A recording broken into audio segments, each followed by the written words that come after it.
bem-vindos à nossa jornada Virei a Página.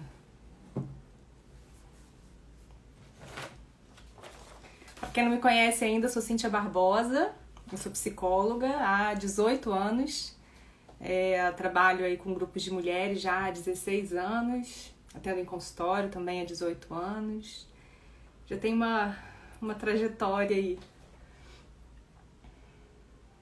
Sejam muito bem-vindos todos.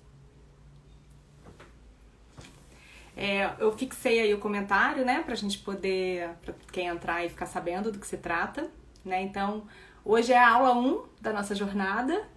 A gente vai falar sobre separação, o processo de separação, né? Dúvidas, medos e incertezas, que são várias, né? Amanhã a gente vai falar sobre as fases da separação e o perigo que é a gente ficar presa em alguma dessas fases.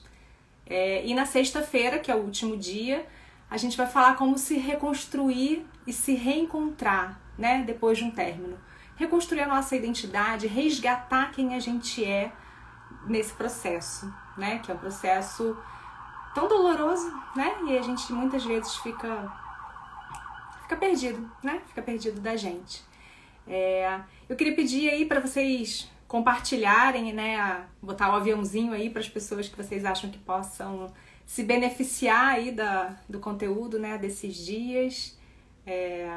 Então a de hoje, né, a gente vai falar muito sobre essa sensação aí de ficar meio perdido, né, depois do término. E a gente tem muita coisa pela frente, né, eu tenho certeza que vai ser bom, né, que vai ajudar, que vai agregar. Eu já falei, né, num post aí, contei um pouquinho da minha história, assim, esse assunto, né, esse tema da separação, dessa superação da separação, do término, é um assunto que tem a ver com a minha história, tá? Por isso eu quero, né, eu quero mesmo, de verdade, assim, tentar ajudar o máximo de pessoas possível em relação a isso, porque eu tive ajuda na época que eu passei por um término de um casamento. E eu sei o quanto foi importante para mim, né, ter esse suporte, né, o suporte terapêutico que eu tive na época, ter uma rede de apoio. Eu sei que isso faz toda a diferença, né, então por isso eu quero compartilhar, né, também essa ajuda, tá? Depois eu vou falar um pouquinho mais aqui da minha história também, né, de como é que foi o meu processo aí, e aí eu vou precisar também entender um pouquinho aí do processo de vocês, até para poder, né, falar com mais clareza aí com vocês, tá bom? Então vamos lá. Eu fiz umas anotações aqui, tá? Então de vez em quando eu vou dar uma olhada aqui só pra eu não me perder, tá bom? Então pra quem tá chegando, se puder então encaminhar aí pra amigos, amigas, né? Quem puder se beneficiar aí do conteúdo, eu agradeço muito também. E eu sei que as pessoas também vão se beneficiar, então a gente vai se ajudando, vai montando essa rede aí, né? Tá certo? Então vamos lá, gente, assim, né? Primeiro a gente tem algumas peculiaridades, assim, em cada caso, né? A gente sabe que eu botei o título da live de processo, né? De processo de separação, porque a separação nunca é uma coisa que acontece e acabou, né? Assim, não é um término, é um acontecimento e pronto. É um processo, né? E muitas vezes esse processo começa muito antes do fato realmente ser finalizado, né? Vou de novo aí dar o meu exemplo, porque eu acho que a gente consegue se ver nas histórias, né, uns dos outros. Eu acho que isso sempre agrega muito. Então, por exemplo, assim, eu fiquei junto com o meu ex-marido durante 11 anos, mais ou menos, de namoro, noivado, aquelas coisas, né? Mas assim, eu acho que nos últimos 2 anos, pelo menos, eu já tinha muita certeza de que aquela relação não estava me fazendo bem, de que não era mais aquilo que eu queria, sabe? De que eu tava me perdendo de mim, muito, assim. Eu acho que tava muito aquém da relação que eu merecia. E não era culpa do outro, não, tá? Era o que ele tava, né? O que era possível ele compartilhar naquele momento, era o que ele dava conta, né? Então, assim, não é culpa do outro, né? Mas eu não tava atendendo as minhas necessidades naquele momento, né? Então, assim, eu já sabia daquilo, eu já tinha muita consciência daquilo, mas o que acontecia, né? o medo. E eu acho que esse é o principal... A gente fala do medo, né? Essa principal emoção, e é uma emoção primária, né? Eu vou falar depois um pouquinho aqui, explicar como é que acontece, né, no nosso cérebro e o que que faz a gente ter esse pavor, muitas vezes, de terminar, né? Essa sensação de insegurança. Então, assim, a gente vai adiando, né? O que aconteceu, acho que durante muito tempo dessa minha relação, e eu acho que acontece com a maioria, né? Muitas vezes a gente escolhe não ver muitas coisas, né? Eu falo que tem uns períodos da nossa vida que a gente fica num cochilo psíquico. É quando a gente fica meio adormecida mesmo, assim. A gente não quer enxergar algumas coisas. Já tinham coisas, por exemplo, nessa minha relação, que hoje eu vejo, assim, que eram inaceitáveis pra mim, sabe? Mas eu aceitei durante muito tempo o inaceitável. Eu me contentei, assim, né, com muitas migalhas, com muito menos do que eu merecia. E acontece tanto isso, né? A gente vai se contentando e aí a gente escolhe não ver. Pra gente não ter que tomar uma decisão, tomar uma atitude. Porque quando a gente vê, aí a gente é meio obrigado a fazer alguma coisa, né? Então às vezes a gente escolhe tapar os nossos olhos, fingir que tá tudo bem, passar por cima. Mas acontece que isso não dura muito tempo. Ninguém consegue fingir que não está acontecendo nada há muito tempo. A gente pode tentar por anos, às vezes, né? E aí isso a gente vai se machucando tanto. A gente vai se perdendo tanto da gente, né? E é isso que eu vou falar depois. A gente vai se perdendo da gente porque, na maioria das vezes, a gente vai tendendo a colocar a relação, especialmente nós mulheres, né? A gente tem uma tendência muito grande de colocar a relação amorosa no centro da nossa vida, né? É como se tudo girasse ao redor da nossa relação. Por que isso, né, gente? Porque a gente foi aprendendo, né? Isso foi sendo colocado na gente desde sempre. Olha os filmes que a gente via. Olha as novelas que a gente via. O que é, né? Para ter um final feliz precisa do quê? Precisa casar, precisa encontrar o príncipe encantado. O final da novela só era legal quando o mocinho e a mocinha ficavam juntos e ainda tinham filhos, né? Porque só ficar junto nem... Então, assim, a gente foi vendida pra gente, desde sempre, uma felicidade, né? Já construída. Né? Então, assim, você só vai ser feliz se você encontrar uma pessoa, você for casada, você tiver filhos e viver felizes para sempre. Mas ninguém conta o depois do felizes para sempre, quando acaba o filme, né? Quando acaba a novela. Como é que é a rotina? Como é que dura esse felizes para sempre? Muitas vezes não dura. Porque tem uma construção de relação, né? E assim, a maioria das relações, dos casamentos, dos namoros, eles não acabam por falta de amor, não. Na maioria das vezes é por falta de comunicação, por falta de cumplicidade, por falta de vontade das duas partes de fazer dar certo. Porque requer muito investimento uma relação, né, para dar certo. E como eu já falei, né, outras vezes aqui, para dar certo uma relação, para ser saudável, tem que ter o mesmo investimento de energia das duas partes. É 50% para cada um, não pode ser menos do que isso. Porque se você está investindo mais energia do que o outro, se tem um desequilíbrio nesse investimento de energia, nessa vontade de fazer dar certo, não vai dar certo. Os dois têm que estar com a mesma sensação, sabe? Os dois têm que estar investindo a mesma coisa ali. E eu acho que o que acontece muito, né, é que nós mulheres, assim, eu vou falar, não sei se tem homens aí, eu vou falar dos homens e das mulheres, porque a gente tem umas peculiaridades, né, tem algumas coisas, uma diferença, e eu vou falar de homens e mulheres, mas é muito mais dessa energia do feminino e a energia do masculino, que todos nós temos dentro da gente, né. Então, assim, essa energia do feminino, né, esse feminino em nós faz com que a gente fique lá, muitas vezes, tentando discutir a relação, né? Quantas vezes a gente vai lá e a gente fala e a gente explica o que a gente não tá gostando, o que tá fazendo mal. E assim, qual é a disponibilidade do outro de escutar o que você tá falando, de tentar fazer diferente, de mudar aquilo. E aí, muitas vezes o que acontece é que essas DRs, né, já virou até piada, assim, que o homem não gosta de ter DR, né, só as mulheres que gostam. Ah, não, DR de novo, não. Que as mulheres ficam nessas tentativas, elas vão percebendo o que está acontecendo, elas vão dando sinais muito antes. E aí, quando elas falam, olha, eu acho que não dá mais, eu quero me separar. Aí, lá no final da maratona já, é que o homem vai escutar o que ela tá falando. Quando ele escutou isso, agora eu quero me separar.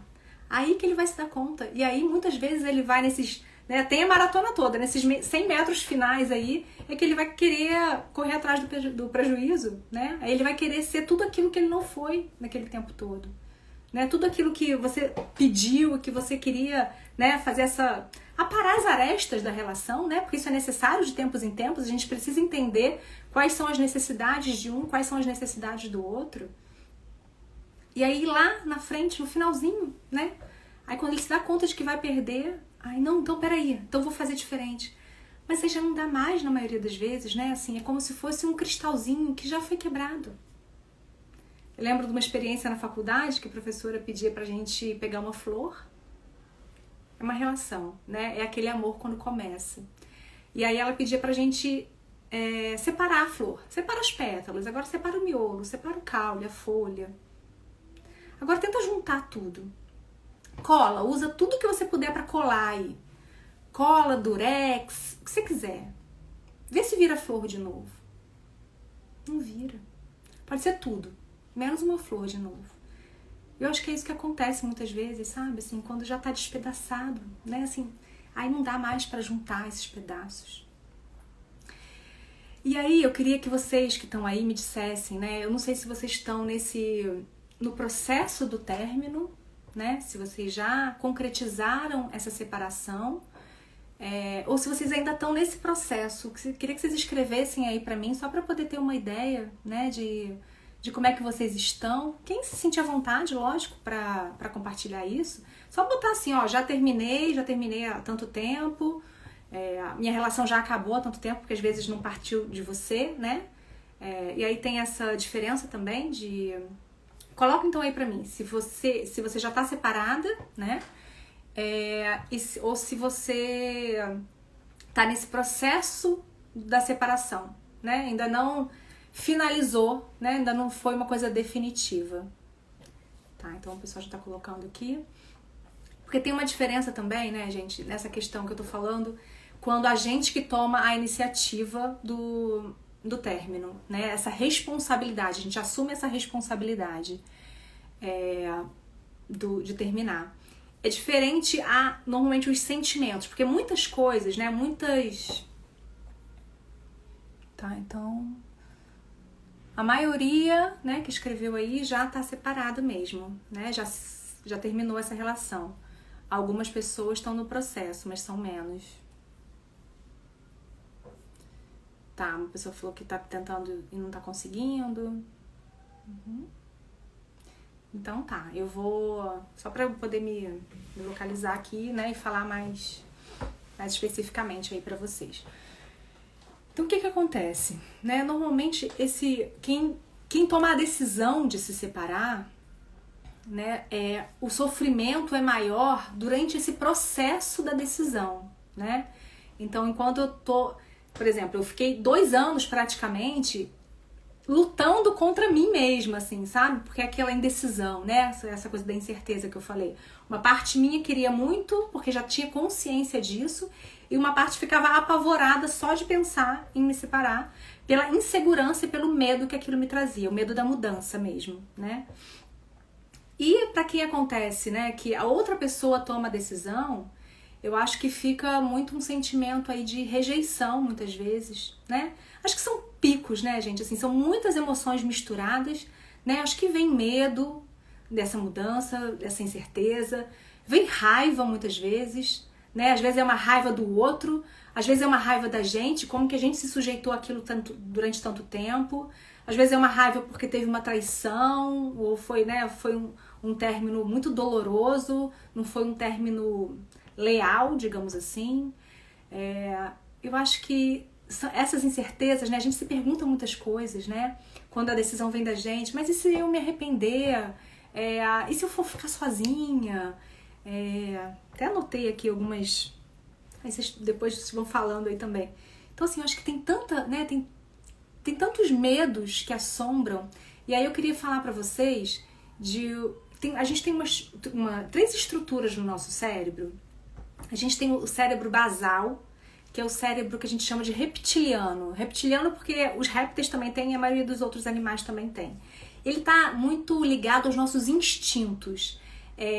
No nosso cérebro reptiliano, por exemplo, que é o que vem, é o cérebro que vai dar esse pavor aí de terminar, a gente precisa, no nosso instinto, ficar agarrado com alguém. É como se a gente, assim, o nosso instinto de sobrevivência fala que se a gente estiver junto com alguém, a gente tem mais chance de ficar bem.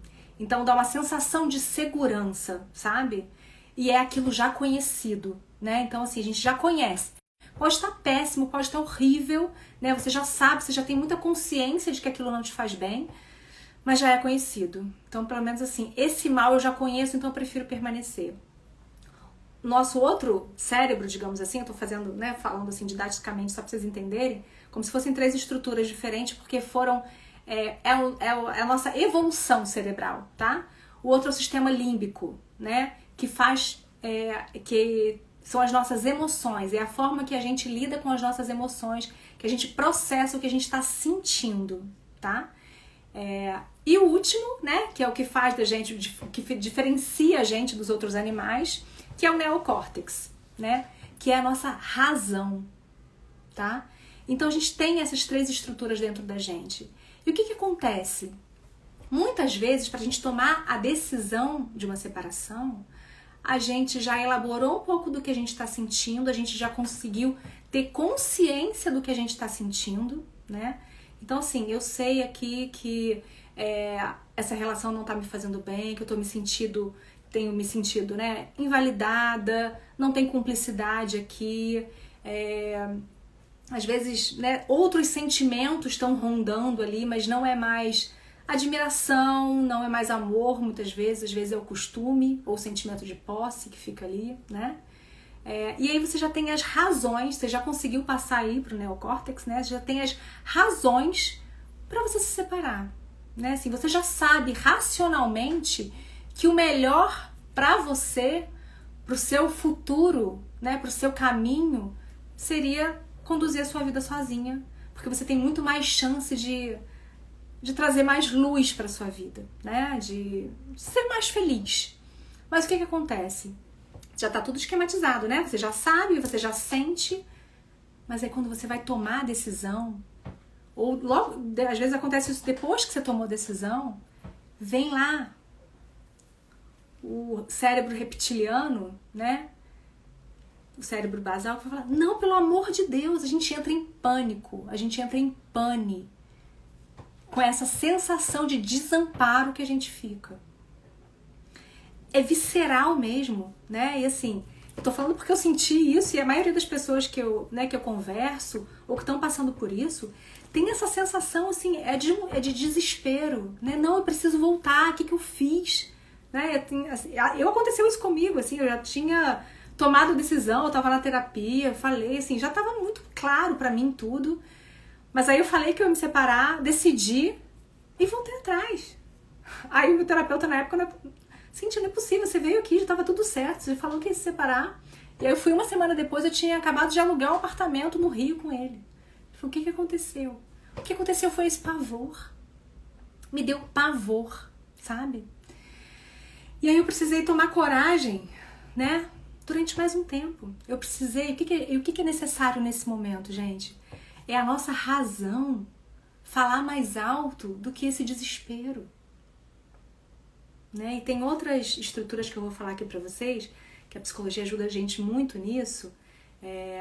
O que a gente tem que trazer pra gente poder superar, né? Assim, porque se a gente... E tem até algumas coisas que se assemelham a isso, essa teoria que eu falei aí desse cérebro reptiliano, do sistema límbico, do neocórtex, que é a análise transacional, que é uma linha dentro da psicologia. Ela fala o seguinte, que a gente tem dentro da gente três estruturas do ego, três estados de ego que a gente chama. A gente tem a nossa criança, tá? Vamos imaginar que são bolinhas aqui, tá? A gente tem a nossa criança, a gente tem o nosso adulto, isso tudo interno. Criança interna, adulto interno e pai interno, tá? A nossa criança, ela se divide em dois. Ela tem a criança submissa, nós temos a nossa criança submissa dentro da gente, e a gente tem a nossa criança livre, tá? A gente tem o nosso adulto, e a gente tem o pai aí também se divide em duas bolinhas. A gente tem o nosso pai severo, autoritário, e a gente tem o nosso pai nutridor, tá? Então, fica com isso na sua cabeça aí. O que acontece muitas vezes é que a gente, dentro das relações, a gente está na nossa criança.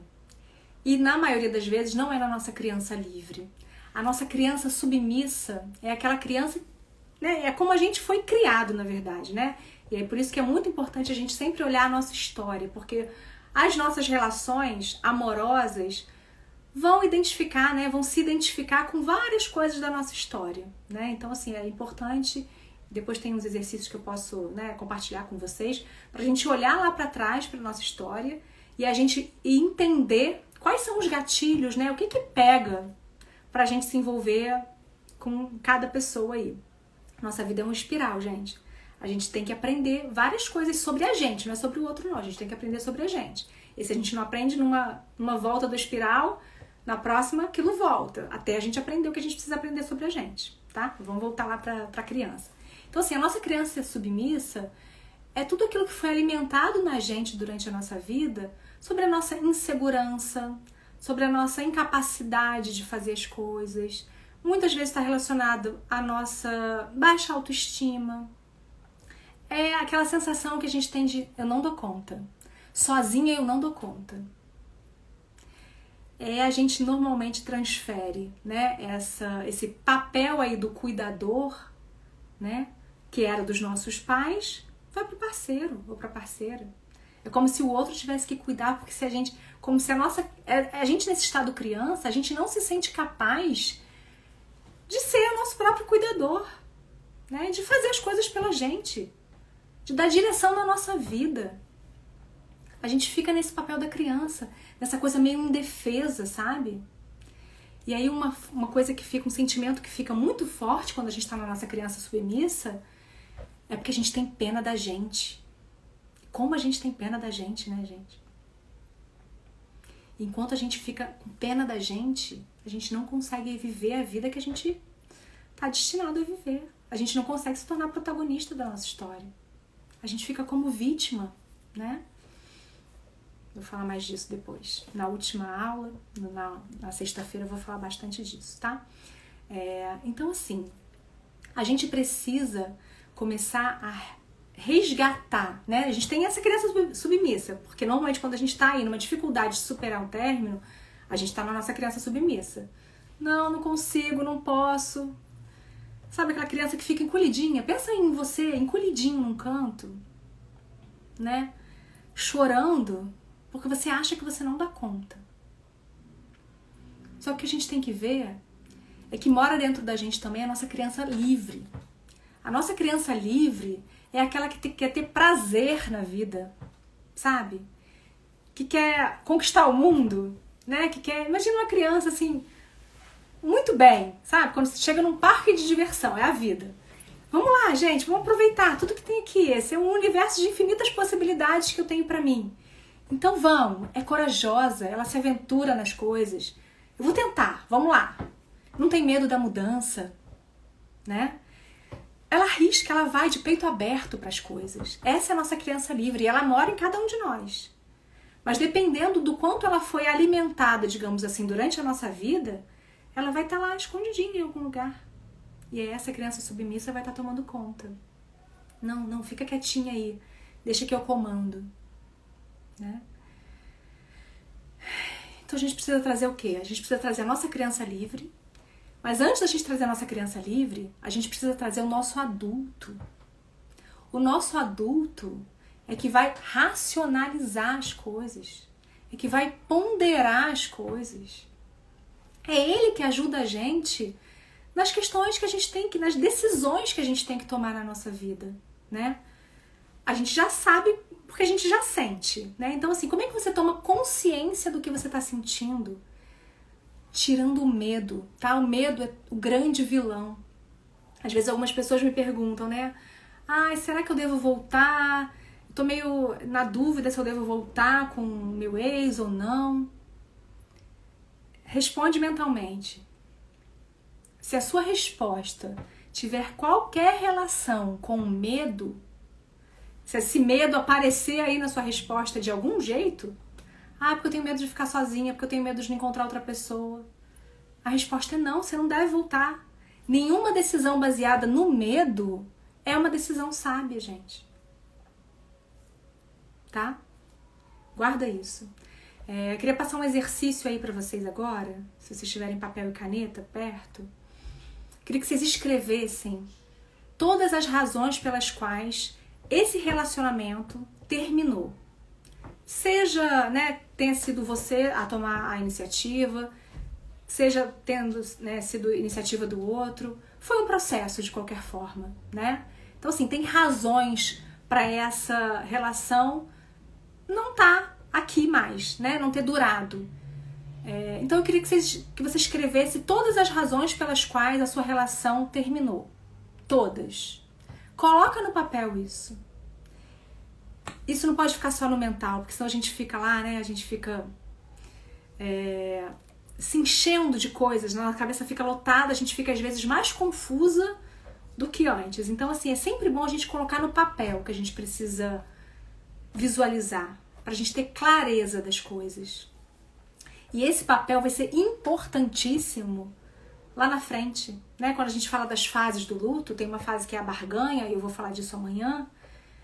Uma das fases do luto, que é a barganha, é quando a gente esquece tudo de ruim que aconteceu na relação e a gente fica só olhando para a parte boa. É como se a gente apagasse da nossa memória. E aí a gente fica lembrando, mas poxa, tinha isso de bom, aí a gente vai ver foto de momentos sorrindo. Isso é autossabotagem, gente. Por isso que a gente tem que ter clareza dessa lista. Essa lista tem que estar ali, ó, diante de você o tempo todo. Se você pensa, né, em retomar, coloca a lista, lê a lista. Fala para uma amiga também. Sempre eu falo pra gente não cair nessa tentação de voltar pelo medo. Você pode voltar por outros motivos, né? Você se arrependeu, você viu que não era isso. Ok, não tem problema nenhum. Mas assim, que fique claro que se você esteja sempre com a consciência do porquê de você ter terminado ou dessa relação ter acabado. Porque senão a tendência é repetir. Se nada mudou, se você não mudou, se ele não mudou, a tendência é repetir, acontecer tudo de novo, né? Então pra que se machucar mais, né? E outra coisa, assim, eu quero deixar muito claro aqui que eu não tô levantando bandeira de separação não, tá, gente? Eu acho que as relações são maravilhosas pra gente se desenvolver, pra gente crescer junto, pra gente compartilhar. Mas a gente tem que saber com quem a gente tá fazendo isso. A gente tem que saber se a outra pessoa tá na mesma sintonia que a gente. Porque você não vai construir uma relação. É o castelo de areia, né? Às vezes você vai fingir que você tá construindo uma relação. Se a outra pessoa não estiver ali junto, se você não tiver construído essa relação com alguém, uma hora isso vai cair, né? E aí tem gente que mantém algumas relações até por status, por aparência, né? Porque aí começa a dar desculpa, que são, né? Desculpa, depois a gente vai falar disso também, sobre os filhos, né? É por causa dos meus filhos que eu não me separo. É muito delicado isso, né? A relação dos filhos. Mas assim, uma coisa que eu já adianto pra vocês. O maior exemplo que a gente pode dar pros nossos filhos é a nossa felicidade. Se a gente deixa de viver a nossa vida porque você quer poupar os seus filhos, uma hora essa conta vai chegar. Pode ser que inconscientemente, mas você vai depositar sobre eles essa dívida. Eu abri mão da minha vida por vocês. O que vocês vão fazer agora? Quando eles estiverem mais velhos. Não é justo. Não é justo com você e não é justo com eles, com seus filhos ou com seu filho, né? Isso tem que estar muito claro também. Isso, Esther botou aí, né? A gente não pode nunca permitir menos do que a gente merece. Mas a gente só sabe o que a gente merece se a gente tiver muita clareza do que a gente não merece. Tá? Eu tava falando das estruturas lá, vamos voltar só um pouquinho aí, né? Da nossa criança livre, que a gente tem que, né, colocar ela pra fora, entrar em contato com ela, né? E aí ela vai estar relacionada aos nossos sonhos, aos nossos desejos, à nossa liberdade, a tudo que a gente quer realizar na nossa vida, tá? A gente tem que trazer o nosso adulto, né? Então, para observar e para ponderar aí todas as razões pelas quais essa relação terminou, com muita clareza sempre. Deixa o seu papelzinho aí anotado. Sempre que você precisar recorrer a ele, você olha isso. E a gente tem essa outra estrutura que eu falei aí, que é o pai, né? A gente tem o pai nutridor e a gente tem o pai autoritário, né? Tem outros nomes aí que a gente pode dar, mas o que tá me vindo aqui é esse pai autoritário. E o que que esse pai, que é um pai autoritário, é estrutura interna, tá, gente? Então, assim, ele foi construído dentro da gente, não é só a figura do nosso pai, não. São todas as figuras de autoridade que a gente teve na nossa vida. Pai, mãe, professores, todas as outras pessoas que tiveram esse contato com a gente aí, dessa figura de autoridade, tá? Então, esse pai pode ser aquele pai punitivo, que vai ficar ali apontando o dedo. E aí, o que é uma sensação que vem muito forte quando a gente termina uma relação é essa sensação do fracasso, né? E aí, quem dá essa sensação normalmente é esse pai nosso interno aí, é esse pai autoritário, que vai apontar o dedo e vai falar, viu, poxa, você fracassou no seu casamento, você não conseguiu sustentar essa relação, ou qualquer outra coisa que venha apontar, como se você fosse a errada das coisas, sabe? É aquele pai julgador, essa estrutura que julga. E quando a gente fica nessa autocrítica, o que eu fiz de errado, foi culpa minha alguma coisa, é esse nosso pai interno que tá julgando, que tá apontando o dedo, sabe? A gente tem uma outra estrutura que pode ser mais forte do que essa. E aí é o casal, tá, gente? Nosso pai interno, julgador, vai falar com quem? Com a nossa criança submissa. É sempre essa conversa interna que acontece. Realmente, eu fui péssima, eu sou horrorosa. A criança submissa. Eu faço tudo errado mesmo, eu não dou conta de fazer nada certo, eu não dou conta sozinho. Eu fracassei. E aí esse pai interno, julgador, fracassou mesmo, você fez errado, então você não vai arrumar outra pessoa. E aí fica essa briga interna, né? O que a gente tem que trazer à tona, gente, é o nosso pai nutridor, acolhedor. Porque ele também tá aí. E aí ele vai falar pra gente o seguinte: não existe isso de que a relação não deu certo. O que é dar certo? Para uma relação dar certo não quer dizer que ela tem que durar para sempre, gente. Se acrescentou alguma coisa, se você foi feliz pelo menos um dia, deu certo.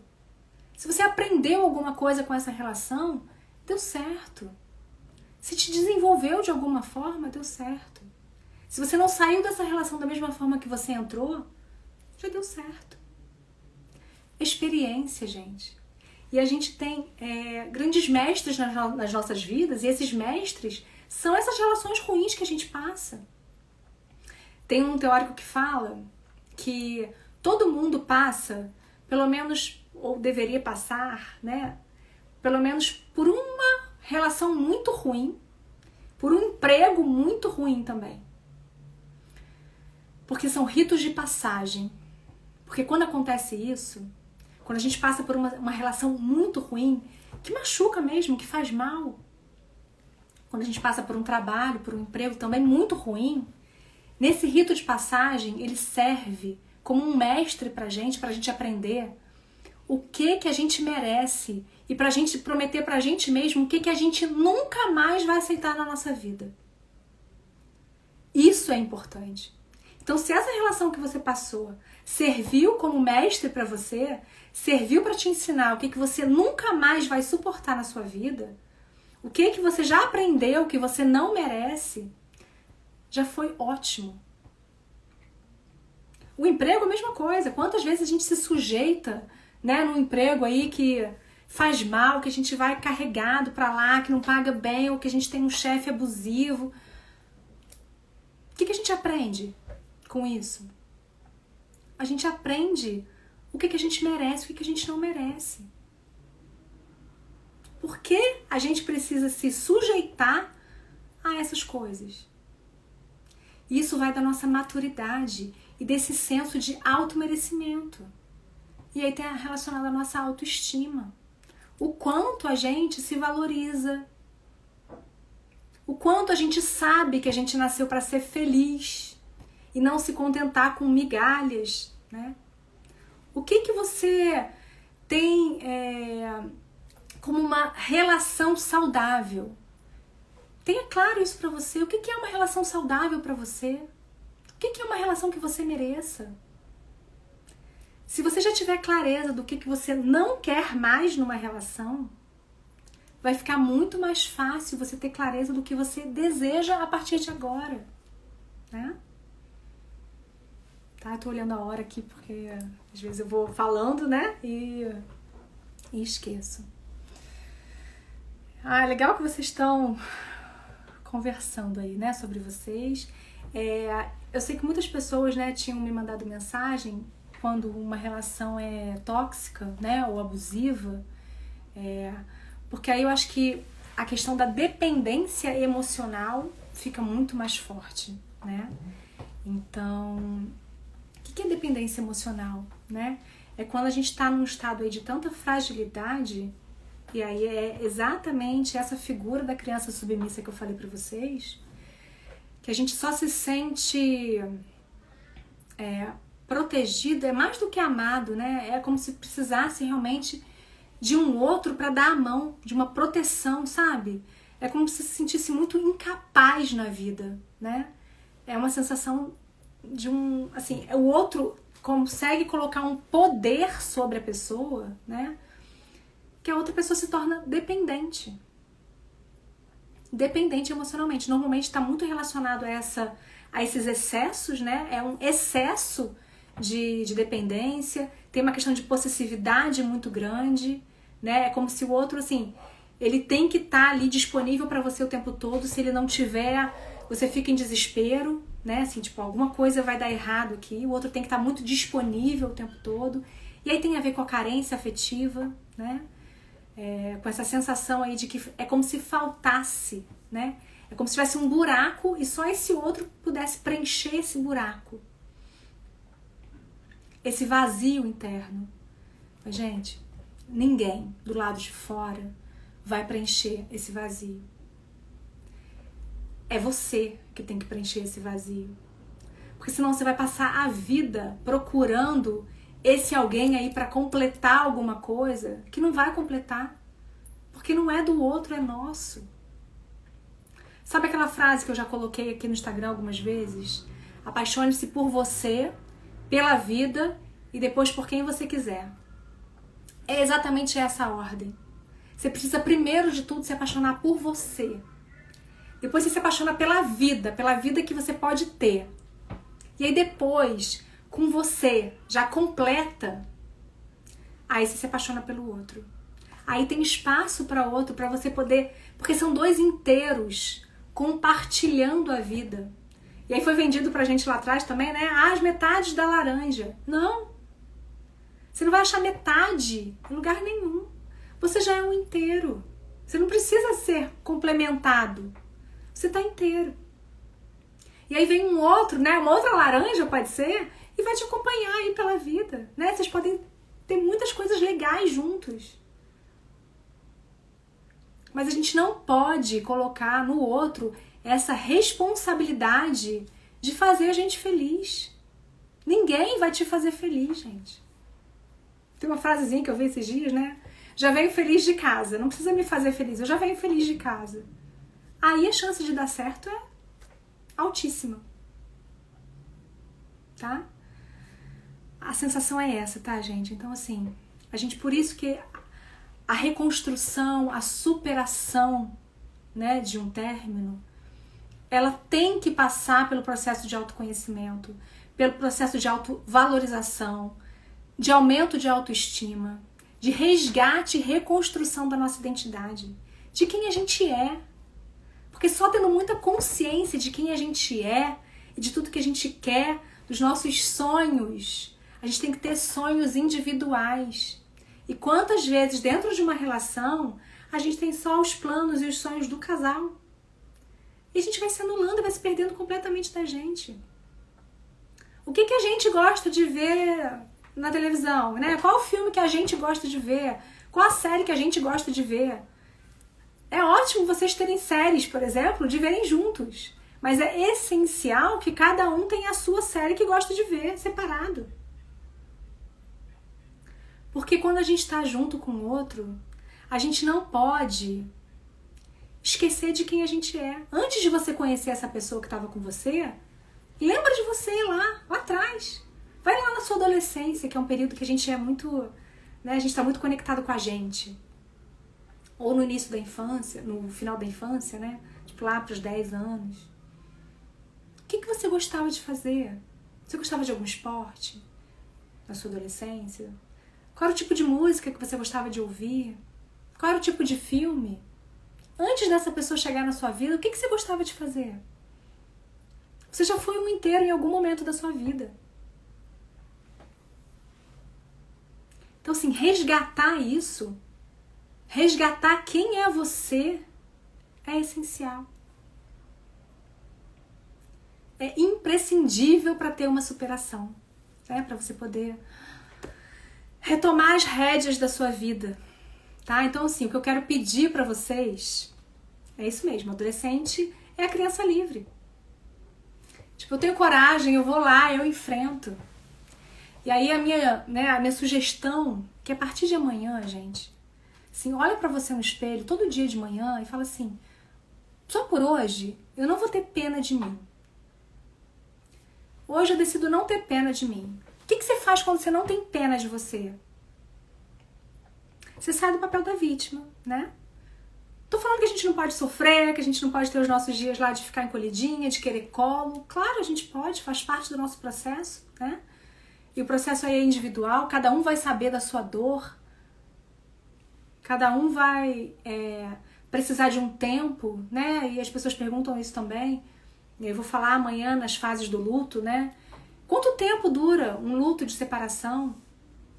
Depende. A sua história é só sua. Só você sabe tudo que você passou. Não tem comparação de sofrimento, tá, gente? Às vezes as pessoas têm uma tendência, né, de comparar aí. Até essas relações mesmo. Ah, mas eu fiquei casada 20 anos e me separei. Ah, então eu tô sofrendo muito mais do que você que namorou 1 ano e se separou.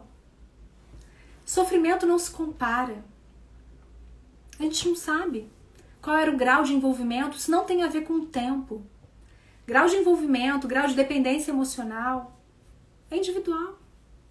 Pode demorar muito tempo pra gente superar um término, uma separação. Um luto, né? A gente demora de 6 meses a 2 anos, 3 anos para superar. Mas às vezes a gente pode ficar preso aí, né? Nesse término, anos e anos da vida. E às vezes a gente tá preso em términos lá de trás. Nem foi da última relação, não. Às vezes a questão começou lá em outra relação e depois você foi só repetindo e tentando tapar o buraco daquela primeira relação ou de uma relação lá do seu passado que não deu certo, ou que te machucou, ou que te feriu e que a ferida ainda tá aí, ainda tá aberta, né?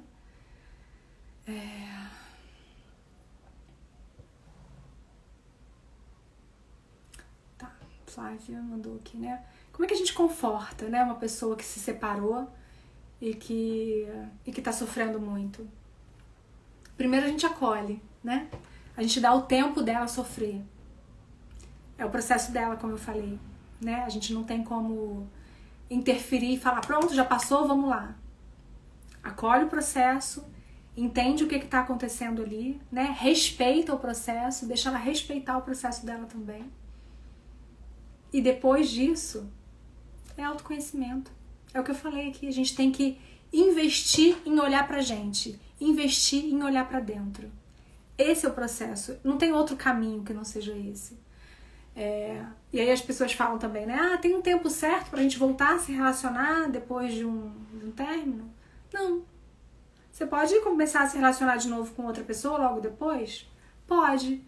Pode dar certo? Pode. Mas o que é importante? É que isso já esteja finalizado dentro de você. Você não pode carregar feridas de uma relação para outra relação. Porque senão você está quase...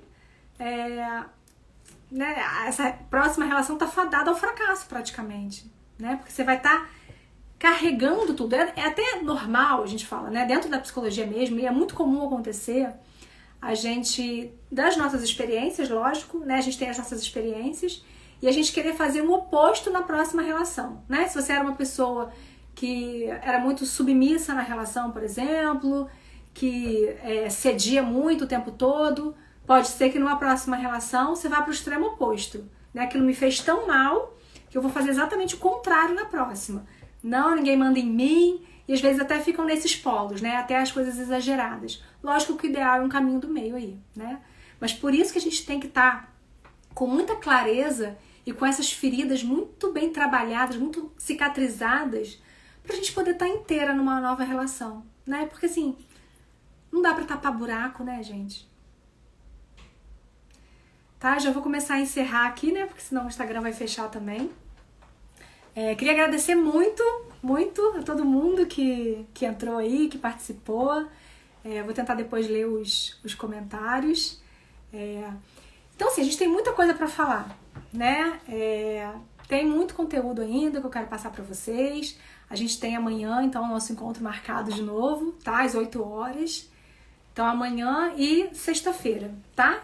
Sexta-feira também vai ter muita coisa legal aí pra gente poder conversar. Vou propor uns exercícios para vocês, tá? Pra gente começar nesse movimento, né? Amanhã, então, olha no espelho de manhã e olha pra você e fala: eu não vou ter pena de mim hoje. E vê o que isso muda. Quando você não tem pena de você, quando você se compromete em se fazer bem, o que acontece? Tá? Então é isso. Muito obrigada a todo mundo que entrou aí depois também, todo mundo que compartilhou. Que bom, muito obrigada, viu? Obrigada de verdade. E a gente se encontra então amanhã aqui, às 8, pra gente falar então das fases da separação, o perigo de ficar presa em uma das fases, né? E tudo isso aí que a gente precisa aprender, né? Pra se reconstruir, se recuperar então depois de um término, tá bom? Boa noite, viu? Um beijo pra todo mundo. Me perguntaram aí se a live vai ficar gravada, né? Eu vou deixar gravada provavelmente até domingo, tá? Depois disso eu não prometo. Provavelmente vai ser só até domingo. Tá bom? Pra quem perdeu aí o início, tá? Um beijo, viu? Boa noite. Muito obrigada pela participação aí de todo mundo. Tchau.